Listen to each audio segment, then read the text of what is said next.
Ohm's law is a simple yet very useful relationship between the three fundamental electrical quantities: voltage,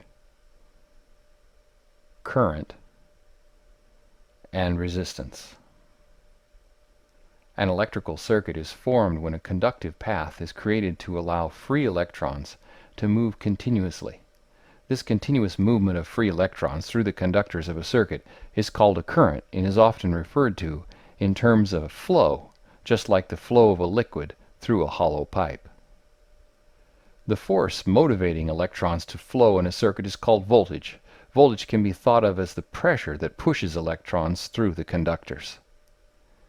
Voltage is also a specific measure of potential energy that is always relative between 2 points. When we speak of a certain amount of voltage being present in a circuit, we are referring to the measurement of how much potential energy exists to move electrons from one particular point in that circuit to another particular point. This potential energy is caused by a difference in charge. Without reference to 2 particular points, the term voltage has no meaning. When current is flowing in a circuit, this difference in potential or pressure must be maintained by some kind of pump to move the electrons. Electrons flowing in a circuit can be compared to water flowing through pipes. In this animation we see an electric circuit on the left and a water circuit on the right. The pump is like the voltage source. It pumps from the lower tank to the upper tank, raising the pressure. When the pressure created by the pump is increased, the flow of water increases. In a similar way, when the voltage of the voltage source is higher, the current flow increases. Free electrons tend to move through conductors with some degree of friction or opposition to motion. This creates a pressure drop in a liquid flowing through a pipe. In a similar way, a voltage drop occurs across a resistance in an electrical circuit. When water flows through a pipe or hose, there is a pressure drop from the inlet to the outlet. The longer the pipe, the more total friction. Smaller pipes create more friction than larger pipes. This opposition to motion is more properly called resistance. The amount of current in a circuit depends on the amount of voltage available to motivate the electrons and also the amount of resistance in the circuit to oppose electron flow. Just like voltage, resistance is a quantity relative between 2 points. For this reason, the quantities of voltage and resistance are often stated as being between or across 2 points in a circuit. A unit of measurement is a standardized quantity of a physical property. Units of measurement were among the earliest tools invented by humans. Primitive societies needed rudimentary measures for many tasks: constructing dwellings of an appropriate size and shape, fashioning clothing, or bartering food or raw materials. Units were defined so that people could communicate the magnitude of quantities. For example, one of the units of length was the foot, which was the length of a man's foot, and the inch, which was the length of 3 barley corns placed end to end. To be able to make meaningful statements about electrical quantities in circuits, we need to be able to describe their quantities in the same way that we might quantify mass, temperature, volume, length, or any other kind of physical quantity. For mass, we might use the units of pound or gram. For temperature, we might use degrees Fahrenheit or degrees Celsius. Here are the standard units of measurement for electrical current, voltage, and resistance. The symbol for current is the letter I and is measured in units of amperes. The symbol for amperes is the letter A. The symbol for voltage is the letter E or V and is measured in units of volts. The symbol for volts is the letter V. The symbol for resistance is the letter R and it is measured in units of ohms. The symbol for ohms is the horseshoe-shaped Greek letter omega.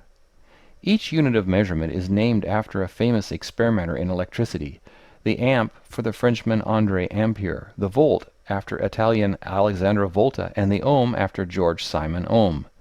The coulomb is named after Charles Augustin de Coulomb.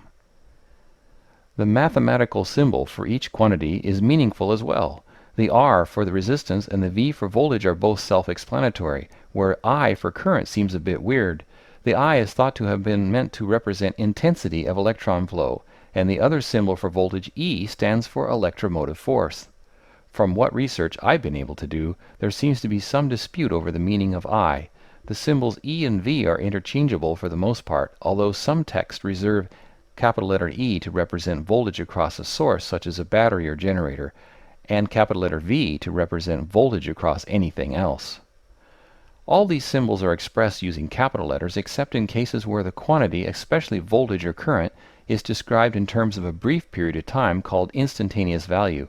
For example, the voltage of a battery which is stable over a long period of time will be symbolized with a capital letter E, while the voltage peak of a lightning strike at the very instant it hits a power line would most likely be symbolized with a lowercase letter e or lowercase v to designate that value as being at a single moment in time. This same lowercase convention holds true for current as well. The lowercase letter I represents the current at some instant in time. Most direct currents measurements, however, being stable over time, will be symbolized with capital letters. One foundational unit of electrical measurement, often taught in the beginnings of electronics courses, but used infrequently afterwards, is the unit of a coulomb, which is a measure of electrical charge proportional to the number of electrons in an imbalanced state. 1 coulomb of charge is equal to about 6.25 times 10 raised to the 18th power, or 6 billion electrons. The symbol for electric charge quantity is the capital letter Q, with the unit of coulombs abbreviated by the capital letter C. It so happens that the unit for electron flow, the amp, is equal to 1 coulomb of electrons passing by a given point in a circuit in 1 second of time. And cast in these terms, current is the rate of electric charge motion through a conductor. As stated before, voltage is the measure of potential energy per unit charge available to motivate electrons from one point to another. Before we can precisely define what a volt is, we must understand how to measure the quantity we call potential energy. The general metric unit for energy of any kind is the joule, named after James Joule. It is equal to the amount of work performed by a force of 1 Newton exerted through a motion of 1 meter in the same direction.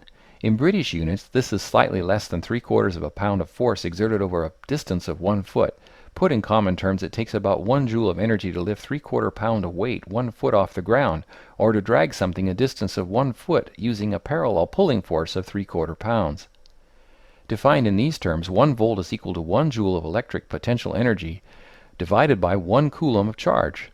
Thus, a 9-volt battery releases 9 joules of energy for every coulomb of electrons moved through a circuit. Joules can be electrical heat or mechanical energy. Experiments like this, where a paddle heated up water by stirring it, was performed around 1845 by James Joule. It helped to establish the equivalence of mechanical energy and heat energy. The temperature of the system can be raised either by doing m times g times h of mechanical work on it, where m is the mass, g is the acceleration of gravity, and where h is the distance through which the weight falls, or by adding c multiplied by delta T of heat, where c is the heat capacity of the fluid, and where delta T is the change in temperature. In other words, a battery or other electrical power source would do the same amount of work to raise the temperature of the water a given amount, whether it turned the paddle wheel or whether it heated up a resistor to heat the water. The units and symbols for electrical quantities will become very important to know as we begin to explore the relationships between them in circuits.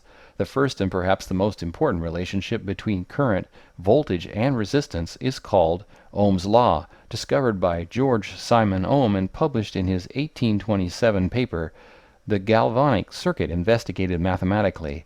Ohm's principal discovery was that the amount of electrical current through a metal conductor in a circuit is directly proportional to the voltage impressed across it for any given temperature.